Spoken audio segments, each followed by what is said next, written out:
Things are different. Very, very different. Let's get into this very fast message, or this really hot. Guys, I'm trying to translate into Farsi to English in my head. It's not working. Anyway, now that we got done with the newspapers of this week for the Islamic Republic, let's get into the actual messages from the IRGC supporters. This is a very interesting one. Pretty much sums up all these sorts of messages. And look at this. They're saying, who else could have fixed this situation other than a rent seeking and demon ridden government? Again, they hate the Islamic Republic officials and the government. They love the IRGC.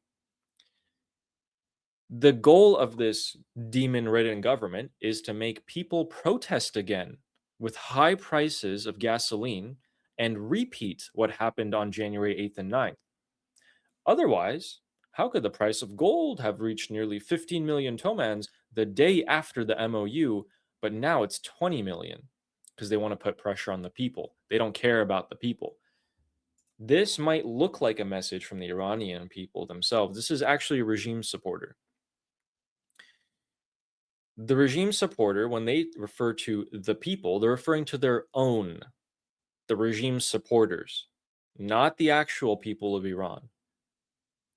These people haven't complained about anything economically until now that the gas prices are high and inflation's rising. They didn't care that 50,000 people died, didn't care about anything. They just care about their own pockets. And it's crazy, right? Armin, I feel like if I was corrupt and feeding off the wealth of a nation and got billions of dollars, eventually when, I stop getting that money, I feel like, because I've been caught up in this cycle of I deserve it and I'm so rich and I'm better, I'm going to come out right now and I'll be angry. It's like a spoiled little child. I gotten too used to it. Ali, that's exactly why they're doing so many things that we don't understand. Like, why are they not capitulating? Why are they continuing to resist? Because they hit the current condition that they have, they're so used to it that they can't imagine doing anything else. And that bites them in the butt, because now that they've fattened up their own supporters so much, now that they're not doing so well, they're so ungrateful to the Islamic Republic, and they're going to come out and not support them anymore the next time we, the Iranian people, rise up. And again, if you guys didn't catch it, they're alluding to the January 8th and 9th protests. Okay. So our next one is, if you guys heard about the news, the Canadian Prime Minister is going to impose tariffs on the United States in retaliation to Trump putting tariffs on Canada. The Islamic Republic picked up this story and they're running with it, saying, oh my God, see, the allies of America are turning against them. They're losing because of us, the Islamic Republic. We did this to America. So this supporter says, America has gone to become the resistance economy. You guys don't get the narrative. The Islamic Republic is saying, we and all of our proxies, we're the resistance axis against the Americans. So this regime supporter is playing that word joke on America. America has gone to the resistance economy, but they are still laughing and whining about it. We can't have that. We have to be friends with America. This is a completely sarcastic post. It'll probably be better read in Farsi. If you want to read that for us, Armin, right there. رفیق آمریکا رفته سراغ اقتصاد مقاومتی، اینجا هنوز بهش میخندن، ناله میکنن، نمیشه، باید با آمریکا رفیق شیم. رفیق آمریکا, what is he talking about? Oh, yeah, so Canada has gone into resistance mode, and we're اینجا هنوز بهش میخندن. Okay. So I don't understand. What is this? What is your understanding of this? He's being sarcastic, saying like, look, the Americans are on the back foot, but let's go be friends with them. Oh. Like, why would we go and deal with the Americans when they're on the back foot? Why does our government want to go and be friends with them? I get it. I get it. He's saying like, look, even United States friend, which is Canada, is doing our strategy of resistance economy. Yeah, but yet we are trying to befriend. Yet we are trying to befriend America, even though. So basically, he's saying even Canada has waken up. that you can't deal with the Americans. Yet here internally, people are telling us to go make peace with the Americans. Like he's saying, Yeah, nobody can be made friends with the American, including Canadians. Not even Canadians can make it work. I think if we went to talk to a regime supporter on the street in Iran right now, they would talk about this. To be like, see, if you were to ask and be like, hey, why do you think America's not doing so well? They'll be like, well, Canada's turning against them, just like we are. Be like, huh? Yeah. Huh? Yes. All right, let's go to like the the next whole one. world is waking up. How come you haven't woken up?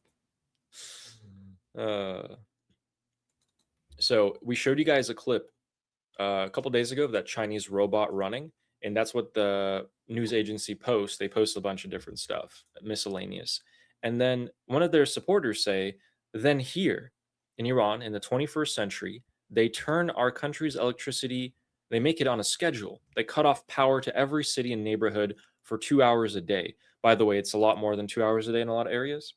And they're saying, where are they and where are we? In China, they're building robots that could do races against each other. In our country, we don't even have electricity. It gets cut off.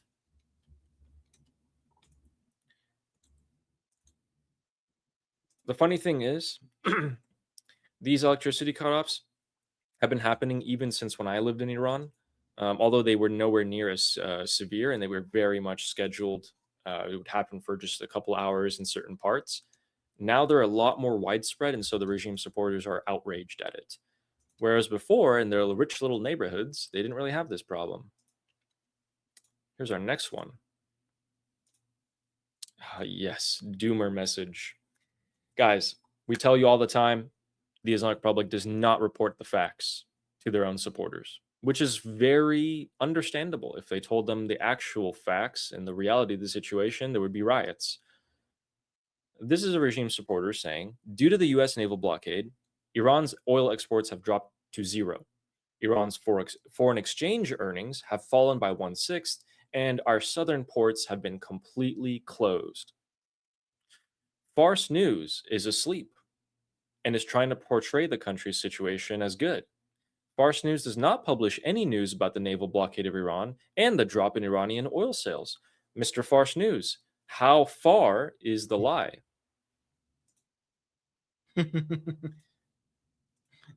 That's been going on for a while, by the way. And it's right. So when I hear a bunch of really important news, when Trump declares economic D-Day, then I go into the Islamic Republic media and I take a look at what they're saying. They don't say Trump is committing economic D-Day.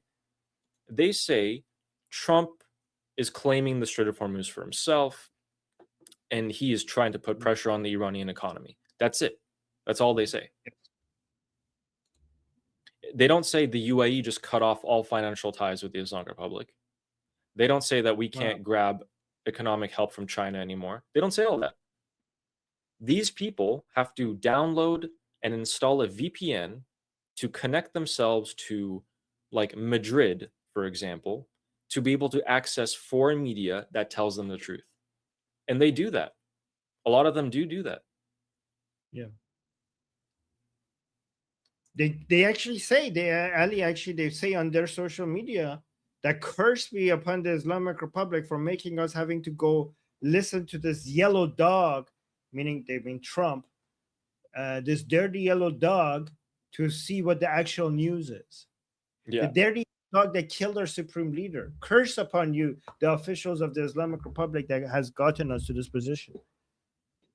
Yep, just more North Korea censorship like that. Let's take a look at what Shaheen is saying in this group.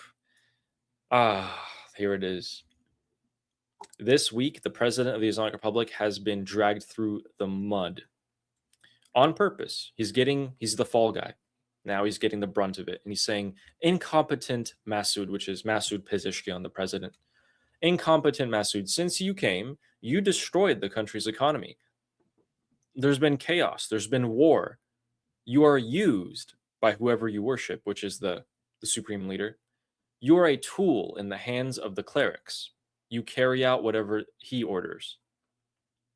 Hey, at least he has a bit of awareness here, knowing that Pezeshkian's controlled by the clerics. Nothing Wait, new. can I Anyone see with the a brain Persian version cell. of this? Yeah, of course. Yeah, let's see, make sure. مسعود بیکفایت وقتی اومدی اقتصاد کشور رو نابود کردی اقتشاش شد جنگ شد و تو رو به هر کی میپرستی استفاده. So that was a mistranslation. So he's saying for the love of whoever resign. you are worshiping. Yeah, so he's saying for the love of whoever you worship, resign. That's what it meant. Yeah. تو آلت دست روحانی هستی. You are a tool being used by Rouhani, like the former president, Rouhani. And whatever Rouhani orders, that's what you do. So a lot of these conspiracy theories, they think like Rouhani and Zarif are Zionist agents in the Islamic Republic, and Pezeshkian is their agent. So the Pezeshkian is the agent of the Zionist agents. And Rouhani is the head Zionist agent. Man. So we show that message to you guys so you know that the regime supporters are extremely angry at their government. That would be their elected government. Remember, there's an elected and non-elected government inside Iran. Here's this one. So here is one of the most important illusions that this regime supporter is getting to. When he says, "Dear officials, we have been on the streets since March 1st to prevent another sedition from taking place, and we have been behind the system." I mean, what does that mean? Do you want to put it in Farsi? Yeah, no, I get it. I think it's not March 1st. Yeah, I think it's like, so. Yeah. Actually, no, do it Persian because this looks not wrong. While you read it, let me just tell them real quick. Guys, since the beginning of the war, regime supporters were ordered to take to the streets. Armin, why is that? To avoid an uprising by the Iranian people. And so what is this guy saying? What is he alluding to? He's saying that we have been in the streets from all of these days to stop another, division by division. He means an uprising. He means the uprising. How did it English translation of fitna means? Sedition. But yeah, just uprising. Uprising. And we have been supporting the regime, and we have been there until now, and we will be there. So please go fix the economy and the people and the dollar. You have to support us, because like he's asking regime officials, he's saying, we have been in the streets supporting you, so you have to support us now and fix the economy. This idiot thinks that the officials could just like snap their fingers and fix the economy. That's what he thinks. So this is really important. A lot of you may know that we've been showing you messages that a lot of these regime supporters are not going to come out next time in support of the government on the streets. They won't come out. But then there's a diehard loyalist mentality amongst a lot of them as well. That's people like this. And even them are saying, look, guys, we came out for you guys. We've been out in the streets like you ordered, shouting, hey, dad, every night. But our problems are getting worse. Please fix them. Armin, can the government fix this guy's problems? Yeah. By dying. There's no other way. By letting the Iranian people coming up and taking over the Islamic Republic, destroying them and bringing Pahlavi. There is no other way. The only way any of this will get fixed is for the Islamic Republic to die and for Pahlavi to return. There is no other way. And when the economic problems aren't fixed, I wonder how many of these loyal supporters are going to still come out. A smaller portion of them for sure. Definitely. And that's all we need. That's all the Iranian people need. And here's our last one. So this person is saying in response, saying, oh God, when will these 4 years of this human existence end? I think he's alluding to the presidency of the Islamic Republic.